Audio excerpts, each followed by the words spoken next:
5000 సంవత్సరాల కిందట ఇక్కడ అవతరించాడు. అవతరించినప్పుడు దేవి వసుదేవునికి కారాగ్రహంలో భగవంతుడు ఆవిర్భవించారు. అక్కడి నుంచి తీసుకొని బృందావనానికి తీసుకొని వెళ్తారు, గోకులానికి వసుదేవుడు తీసుకొని వెళ్తాడు. ఇదంతా కథ మీకు తెలుసు కదా. నెత్తిని పెట్టుకొని వసుదేవుడు తీసుకుపోయేది, యమునని దాటేది, ఆదిశేషుడు వచ్చి పడగొట్టేది తెలుసా? తీసుకెళ్ళి యశోదమ్మనందరూ ఇంటికి తీసుకెళ్ళి భగవంతుడిని అక్కడ ఉంచి అక్కడ పుట్టినటువంటి ఆడ శిశువులు తీసుకొని వస్తారు. అయితే భగవంతుడు పుట్టినప్పటి నుంచే ఎన్నో విశేషాలు, ఎన్నో లీలలు. భగవంతుడు ఆవిర్భవించేటప్పుడే వాళ్ళకి నేను నీ గర్భంలో మీకు ఇప్పుడు బిడ్డగా పుట్టబోతున్నానని దర్శనం ఇచ్చి తర్వాత శిశువుగా అవుతాడు. తర్వాత బృందావనంలో అక్కడ పెరుగుతూ ఉన్నప్పుడు కంసుడు ఎంతో మందిని రాక్షసుల్ని పంపిస్తాడు. ఎందుకంటే అక్కడ ఆకాశవాణి చెప్తుంది, నిన్ను చంపేవాడు వేరే చోట పుట్టి ఉన్నాడు అని చెప్పినప్పుడు ఎక్కడెక్కడ పసిపిల్లలు ఉన్నారో వాళ్ళందరినీ సంహరించమని కంసుని యొక్క పరివారంలో రాక్షసులు వాళ్ళందరినీ పంపిస్తారు. ఎంతోమంది రాక్షసులు. పోయిన వాళ్ళు ఎవరు తిరిగి రారన్నమాట.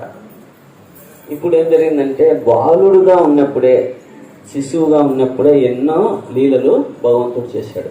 ఫస్ట్లోనే పూతన వస్తుంది, మళ్ళీ శక్టాసురుడు, మళ్ళీ వృత్తాసురుడు, ఇలా రాక్షసులందరూ ఒకరి తర్వాత ఒకరు వచ్చి కృష్ణుడిని సంహరించాలనే ఉద్దేశంతో కంసుడు చెప్పిన మాటలు ఆజ్ఞ పాటించాలని వాళ్ళందరూ వస్తారు. అలా అందరినీ సంహరిస్తాడే తప్ప కృష్ణుడు ఎప్పుడు ఆయన బాలుడుగా ఉన్నప్పుడు కూడా దేవాదేవుడు. అయితే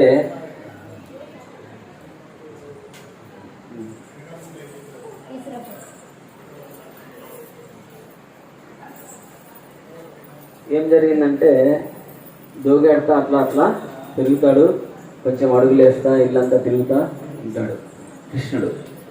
మీరు కూడా అల్లరి చేస్తారా? చిన్నప్పుడు అంతా చేస్తారా? అట్లా కృష్ణుడు అల్లరి చేస్తాడు. ఎలా చేస్తాడంటే మీరు ఇంట్లో అల్లరి చేస్తాడు, కృష్ణుడు బయటికి పోయి పక్కింట్లో వాళ్ళందరూ ఇంట్లో అల్లరి చేస్తాడు. వాళ్ళ ఇళ్ళల్లో ఉండేటువంటి ఇంటిపైన వెన్న తీసుకొని తినడము, ఫ్రెండ్స్కి పంచడం. మీరు పంచరా? ఫ్రెండ్స్కి ఇస్తారా? షేర్ చేసుకుంటారు. అట్లా కృష్ణుడు కూడా షేర్ చేసుకుంటూ ఉంటాడు. అదంతా వాళ్ళు వచ్చి వాళ్ళ అమ్మకి రిపోర్ట్ చేస్తూ ఉంటారు. మీ కృష్ణుడు ఈరోజు మా ఇంట్లో ఇలా చేసినాడు, మా ఇంట్లో ఇంటి పొదగొట్టినాడు, మా ఇంట్లో అంతా చిందరవందర చేసినాడు, రోజు ఇదేందమ్మా యశోదమ్మ అని వాళ్ళు పోయి రిపోర్ట్ చేస్తూ ఉంటారు. అప్పుడు యశోదమ్మకి ఏమనిపించిందంటే కృష్ణుడికి మన ఇంట్లో ఉండే వెన్న నచ్చకుండా పోతానడా, వాళ్ళ ఇంట్లో వెన్న నచ్చుతాడా, ఏంది విషయము? ఎందుకంటే 9 లక్షల గోవులు ఉన్నాయి కృష్ణుడి ఇంట్లో. నందమహారాజుకి 9 లక్షల గోవులు ఉన్నాయి. అయితే ఎంతోమంది పరివారం వాటి పాలు తీయడము అవన్నీ కంసునికి పంపించాలి రాజ్యంలోకి. అందువల్ల పరివారం అంతా దండులే, వాటి పోషణ అంతా. 9 లక్షల గోవులకి చూసుకునేటువంటి పరివారం అంతా కృష్ణుడికి సేవ చేయడానికి వాళ్ళు సరిగ్గా చేస్తారో చేయలేదు అని యశోదమ్మకి కొంత ఆలోచన వచ్చింది.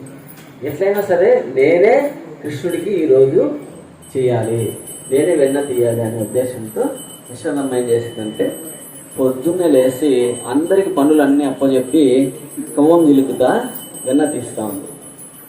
అయితే అప్పుడు 3 సంవత్సరాలు బాలుడు ఉంటాడు. అక్కడి నుంచి పుట్టినప్పటి నుంచి జరిగిన లీలలన్నీ ఆ నందగోకులంలో పాటలుగా పాడుకునేవాళ్ళు. వాళ్ళు ఏ పని చేసినా కృష్ణుడి యొక్క లీలల్ని స్మరించుకుంటూ పనిచేసేవాళ్ళు.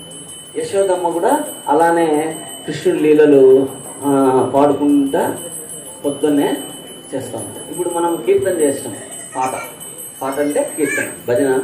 కీర్తన చేస్తే ఏం చేస్తాము? అందరం క్లాప్స్ కొట్టాం, అవునా కదా? క్లాప్స్ కొట్టాం. కొంతమంది నృత్యం చేస్తారు, కొంతమంది మృదంగం మారుస్తారు. అంటే కీర్తనకి ఇవన్నీ సపోర్ట్ చేస్తూ ఉంటాయి. అన్నీ ఉంటేనే అది మధురంగా మాధుర్యంగా ఉంటుంది. అలాగే యశోదమ్మ ఏం చేసింది, మన కవ్వంతో చిలుకుతూ ఉంటే ఆమె గాజులు మనము తాళాలు కొట్టినట్టు శబ్దం వస్తున్నాయి. గాజుల శబ్దం ఎలా ఉంది? కరతాళ మాదిరి ఉంది. ఇప్పుడు ఆ కవ్వం చిలుకుతా ఉంటే కడవలో పెరుగు తిరుగుతూ ఉంటుంది కదా, ఆ శబ్దం ఎలా ఉందంటే మృదంగం మార్చినట్లు ఉంది. ఆ శబ్దం ఎలా ఉంది? మృదంగం. ఇప్పుడు కొంతమంది నాట్యం చేయాలి కదా, కీర్తన జరుగుతుంటే నాట్యం చేయాలి.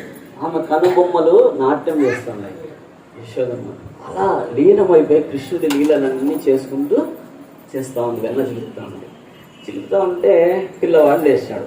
ఎవరు? మన కృష్ణుడు నిద్ర లేచాడు. నిద్ర లేస్తానే పిల్లలకు ఎవరు కావాలి? అమ్మ కావాలి. లేదు పక్కన. ఆమె ఏడుస్తా వచ్చినాడు. వచ్చి చూస్తే అమ్మ కవ్వం చిలుకుతా వెన్న తీసేదానికి రెడీగా ఉంది.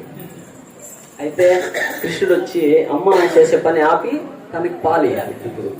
కాబట్టి ఆ పనిని ఎట్లా ఆఫ్ చేయాలి అని చిల్లికే కవ్వాన్ని ఇట్లా పట్టుకుంటే కవ్వం చిరిగేది చిన్న చేతులు కదా, నేత చేతులు కదా, ఏమవుతుంది ఎట్లయినా తల్లికి కొంచెం శంక ఉంటుంది. వెంటనే పని నిలిపేసి ఓహో కృష్ణుడికి ఆకలి అవుతుంది, ఇప్పుడు పాలు ఇవ్వాల్సిన సమయం అని చెప్పి వెంటనే దగ్గరికి తీసుకొని కూర్చోబెట్టుకొని పాలు ఇస్తూ ఉంటారు.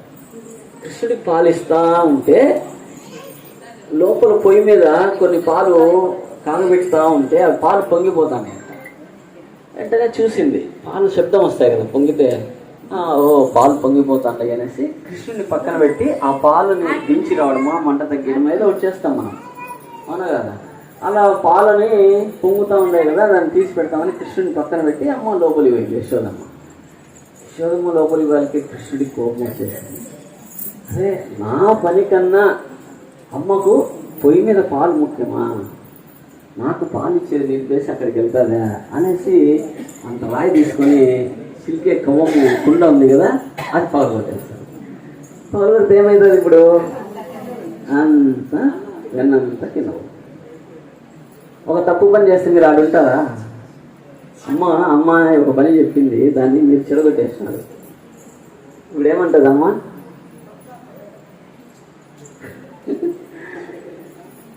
ఏం చేసినాడు కృష్ణుడు? పగలగొట్టేసినాడు. ఇప్పుడు అక్కడి నుంచి వెళ్ళిపోయినాడు అవతలంలోకి. అమ్మ వస్తే కొడతాదని భయపడి. యశోదమ్మ అక్కడికి పాలు పొంగుతాలే కదా, ఆచార్యులు చెప్తారు ఆ పాలు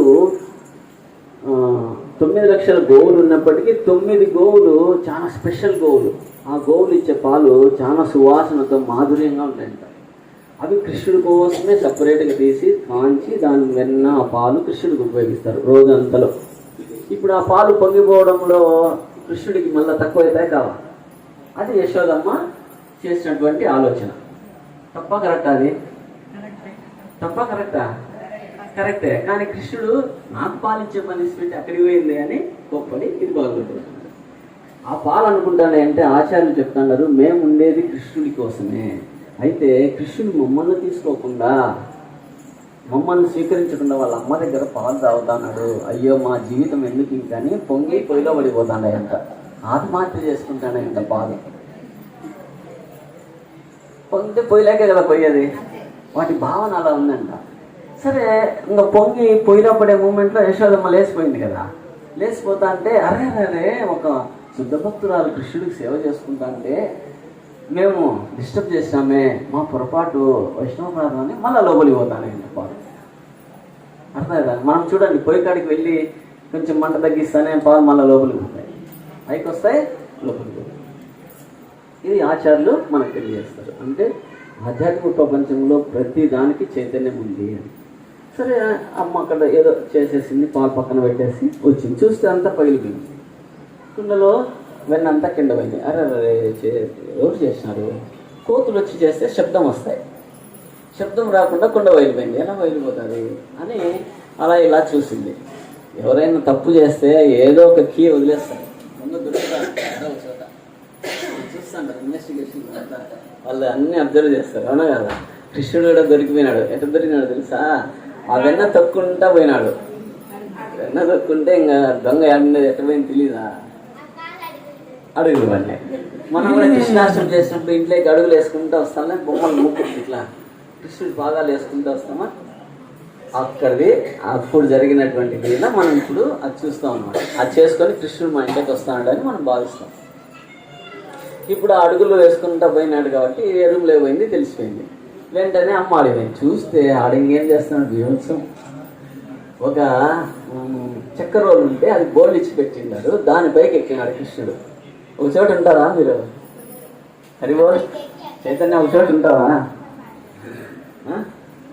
ఏం చేసినాడు, ఎక్కి దానిపైకి ఎక్కి ఉట్టి పైన ఉండేటువంటి వెన్న తీసి వాళ్ళ మిత్రులందరికీ పంచుతున్నాడు. పంచడమే కాకుండా కోతులు కూడా పెడతాడు. కోతులు, పిల్లలకు కోతులు ఉంటే భయంలే కానీ కృష్ణుడికి భయం లేదే అని యశోదమ్మ చూసింది. ఓ కృష్ణ, పిల్లలకంటే సరే కోతులు కూడా పెడతాను, నీకు భయం లేదా అంటే అప్పుడు కృష్ణుడు చెప్తాడు, గత యుగములో నా కోసం ఎంతో కష్టపడి నా లక్ష్మిని నా దగ్గరికి తేవడానికి ఆ వృక్షాల దగ్గర పండ్లు ఫలాలు దొరక్క, నీళ్లు దొరక్క, ఆకలికి అట్లనే వెతికి నాతో జత చేర్చినారు నా లక్ష్మిని అని భగవంతుడు చెప్తాడు. ఇక్కడ ఎప్పుడు రామావతారంలో హనుమంతుడు వానరసేన అంతా కూడా ఆ పని చేసినాడు. అందుకని కృష్ణుడు అది గుర్తుపెట్టుకొని వారికి ఇప్పుడు వెన్న అందిస్తున్నాడు. చూసినారా, మనము చిన్న సేవ చేసినా కానీ భగవంతుడు యుగం మారినా కానీ మర్చిపోకుండా సేవ చేస్తున్నాడు ఆ జాతికి. మనము మానవులకు తెలియంది, మనం ఎంత సేవ చేయాలి భగవంతుడికి. మీరు ఈరోజు వచ్చి ఒక హారతి సమర్పించడంలోనే మీకు ఎంతో సుకృతిని ఇస్తాడు. కాబట్టి మనము భగవంతుడికి ఎప్పుడెప్పుడు సేవ చేస్తామో అనే విధంగా ఉండాలి. అంటే భగవంతుడు మనం చేసిన సేవను ఎప్పుడు మర్చిపోడు. యుగాలు మారినా అది మనతోనే వస్తుంది. అప్పుడు ఏమైందంటే, ఓహో కృష్ణుడు చాలా లర్న్ అయిపోయింది, వాళ్ళు వీళ్ళు చెప్పినట్టు ఇవన్నీ కరెక్ట్గా ఉన్నట్టున్నాయి అనేసి ఆమె బెత్తం తీసుకునింది. కొట్టాలా, క్రమశిక్షణలో పెట్టాలి కదా పిల్లలని. పెట్టకుంటే మాట వింటారా? విన్నారు. ఏం చేసింది, బెత్తం తీసుకుంది. ఎప్పుడైతే ఆమె యశోదమ్మ బెత్తం తీసుకుని అక్కడికి వెళ్ళిందో ఆ రోడ్డు పై నుంచి దూకి పరిగెత్తాడు. ఆ పరిగెత్తి ఎలా అంటే వాళ్ళది నందమహల్ చాలా పెద్దది. ఆయన రాజు, ఆ ఊరికి గోకులానికి రాజు, చాలా పెద్దది. 6 అన్నీ తిప్పుతాడు. నందు దొరకడు కృష్ణుడు. దొరకకుండానే పరిగెత్తానే ఉంటాడు, తిరుగుతానే ఉంటాడు. బయటికి పోతాడు, ఇంకా అమ్మకు దొరుకుతానే ఉంటాడు. బయటంతా తిరుగుతారు. ఇప్పుడు ఊర్లో ఉండే వాళ్ళందరూ ఓహో యశోదమ్మ ఏదో ఈరోజు చేస్తుంది కృష్ణుడికి పూజ చేస్తుంది అని వాళ్ళందరూ చూడాలని అందరు పరిగెత్తేస్తారు. పిల్లలు వాళ్ళందరూ వచ్చి అందరూ ఓ యశోదమ్మ ఎట్టైనా పట్టుకో, ఈరోజు కృష్ణుని పట్టుకో, వేయాల్సిందే, దెబ్బ పడాల్సిందే అని చెప్తా అంటారు అందరూ. అవునే వచ్చినది అమ్మ పరిగెత్తాంది, ఒళ్ళంతా చెమటలు వస్తుంది, ఆయాస పడుతుంది. అప్పుడు కృష్ణుడు చూస్తాడు, అరే అమ్మకు ఇబ్బందిగా ఉంది, నేను దొరికిపోవాలా. భగవంతుని ఎవరైనా పట్టుకుంటారా? ఎవరు పట్టుకోరు. ఎందుకంటే అమ్మ ప్రేమ అటువంటిది, ఆమె ప్రేమ అటువంటిది. అప్పుడు కృష్ణుడే దొరికిపోతే ఇంకా దొరికినాడని బెత్తం చూసి భయపడతా ఉన్నాడు అని చెప్పి కట్టెక్కడ పారేసి దగ్గరికి తీసుకొని తాడుతో కట్టేయాలి అల్లరి చేయకుండా అని సరే 2 తాళ్ళు తెచ్చి నడుముకు ముడేయాలని ముడేస్తాను. ముడి వేస్తా ఉంటే 2 ఇంచులు తక్కువ వచ్చింది దారం. ఇట్లా ముడి వేస్తే సరే అనేసి ఇంకా 2 తెప్పించింది. ఎన్ని తెప్పించినా ముడి వేస్తానే ఉంది కానీ 2 ఇంచులు తక్కువ వస్తానే ఉందండి. ఆ తాళ్ళు ఏంటి తెలుసా, గోవులకి మెడకు తలుగు అని ఉంటుంది. ఆ తలుగు తాళ్ళు అవి మెత్తగా అయిపోయింటాయి, చాలా స్మూత్గా ఉంటాయంట. ఆ తాళ్లతో కడతా ఉంది. 9 లక్షల గోవులు తాళ్ళు తెచ్చి కడతానే కానీ 2 ఇంచులు తక్కువ వస్తానే ఉందంట. వీళ్ళందరూ చూస్తున్నారు, యశోదమ్మ ఈరోజు ఎట్లయినా కట్టేయాలి కృష్ణుని, కట్టేయాల్సిందే, మా ఇంట్లో కూడా తాళ్ళు ఉండే తెచ్చిస్తామని చెప్తాడారంట. చూసినాడు కృష్ణుడు, ఓహో అమ్మ చాలా ప్రయత్నం చేస్తానండి, ఆయన కృపతో దొరికిపోతే అప్పుడు ముడేస్తుంది. యాక్చువల్గా దానికన్నా ముందు మట్టి తిన్నప్పుడు ఆమె నోట్లో మొత్తము బ్రహ్మాండాలన్నీ చూసింది యశోదమ్మ. ఆయన కడుపులో అన్నీ ఉండే చూసింది. అన్ని బ్రహ్మాండాలు ఉండేటువంటి ఆ దేవదేవుడిని, బ్రహ్మాండ నాయకుడిని ఎవరన్నా కట్టగలుగుతారా? అది కేవలం యశోదమ్మకే సాధ్యమైంది. ఎప్పుడైతే ఆ తాడు కట్టిందో అప్పుడు ఆయన పేరు దామోదర అని వచ్చింది. దామ అంటే తాడు, ఉదర అంటే ఉదరం, పొట్టకి కట్టినాడు కాబట్టి ఆయన పేరు దామోదర. అందుకే ఈ నెలంతా కూడా దామోదర మాసము అంటారు. ఈ దామోదర మాసంలో దామోదర అని ఒక్కసారి పలికితే కూడా కోట్ల జన్మ పాపాలన్నీ ఎదిగిపోతాయి. కాబట్టి మనము ఈ దామోదర హారతి జరుపుకుంటా ఉన్నాం ఈ నెలలో. ఇక్కడ మీరెంతో అదృష్టవంతులు. ఇది కరెక్ట్గా దీపావళి రోజు జరిగింది. అందుకే మనకు దీపావళి నుంచి దామోదర మాసం స్టార్ట్ అవుతుంది, కార్తీక మాసం స్టార్ట్ అవుతుంది. కాబట్టి ఎప్పుడైతే కట్టేసింది, ఇప్పుడు ఒక తప్పు చేసినాడు అంటే వాడు వెనకలు ఎవరుండారో అని ఆరాధిస్తారు. ఇస్తారా లేదా? ఒక తప్పు చేసినాడు, ఒకటి దొరికినాడు, ముద్దాయి వెనకలు ఎవరుండారు ఇంకా అని ఆరాధిస్తారు లేదా? ఎవరు హెల్ప్ చేసినారు, ఎవరెవరు ఉన్నారు, ముఠా ఎవరుండాలని. ఇప్పుడు కృష్ణుడు తప్పు చేసినాడు, దానికి హెల్ప్ చేసింది ఎవరంటే రోలు. ఎందుకు? రోలు గెక్కి వెన్న తీసి పంచినాడు, అవునా కాదా? అందుకని ఏం చేసినాడు, ఆ అమ్మ ఆ రోలుకి కూడా ముడేసి శిక్ష దానికి కూడా. ఇప్పుడు వాళ్ళ ఫ్రెండ్స్ని అక్కడ పెట్టి యశోదమ్మ లోపలికి వెళ్తారు. లోపలికి వెళ్ళి ఆమె పని చూసుకుంటా ఉంటుంది. ఫ్రెండ్స్ ఈడు ఉన్నారు. ఉన్నట్టే ఉంది కృష్ణుడు. అట్లా చూస్తే పెరట్లో 2 మద్ది చెట్లు ఉంటాయి. మద్ది చెట్లు 2 ఉంటే దానిపైన దృష్టి పడుతుంది. కృష్ణుడు జోగాడుతూ వెళ్తాడు. జోగాడుతూ వెళ్ళి ఆ 2 చెట్ల మధ్యలో భగవంతుడు దూకుతాడు. స్వామి అయితే అవతలికి వెళ్ళిపోయినాడు, రోలు అయితే రాలే. రోలు రాకపోయాకే జస్ట్ అలా అంటాడు. అలా అంటానే 2 చెట్లు పిల్ల పడి విరిగిపోతాయి. ఎప్పుడైతే ఆ 2 చెట్లు పడిపోయినాయో అక్కడి నుంచి 2 దివ్య పురుషులు బయటకు వస్తారు. వాళ్ళ పేరు నలకూబర మణిగ్రీవ. వాళ్ళు ఎవరు అంటే కుబేరుని యొక్క కుమారులు. కుబేరుడు ఎవరు? దేవతలకి డబ్బు అందరూ కూడా చాలా మంది చూస్తాం, కుబేరుని పెట్టుకుంటారు ఇళ్ళల్లో, షాపుల్లో. లాభం నేను విన్నాను, ఒక షాప్లో చూసినాను, భగవంతుని పటాలు ఉన్నాయి, కుబేరుడు విగ్రహం ఉంది. పటానికి 2 లేదంటే 3 పూలు ఉన్నాయి. కుబేరుడికి కింద నుంచి 1/2 కేజీ పేర్చిండారు. 1/2 కేజీ పేర్చిండారు. ఇట్లా బాగా కనబడతాను రకరకాల పూలు చేస్తాడు. మూట వేసుకొని ఉండాలి. ఏం చేస్తాం, తీసుకొని అంత ఉందని చెప్పగలుగుతారా ఎవరైనా?